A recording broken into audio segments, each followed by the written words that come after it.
Ани Радичева, капитан на женски отбор на Марица Пловдив, в деня на матча за Купата на ЦЕФ с белгийския дофин Шарлеруа. Току-що приключихте последната тренировка преди този важен двубой. Какво е настроението от теб самата и от твоите съотборнички? Настроението е за победа. Момичетата, те също са мотивирани да победим днес и да направим един хубав матч. С какво ще надиграете един противник от една сравнително висока класа?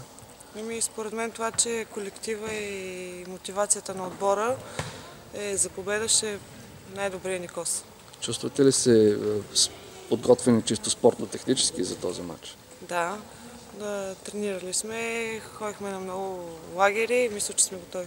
А как ви се струва обстановката в тази зала? Една доста голяма зала, особено за българските стандарти, в които Марица е свикнала да играе.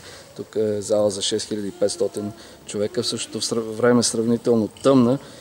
Как ще успявате ли да се адаптирате към тази нова обстановка? Мисля, че се адаптирахме, не мисля, че ни е проблем. Това, че играем в голяма зала, е още по-мотивиращо за нас. Добре, благодаря, желая успех. Мерси.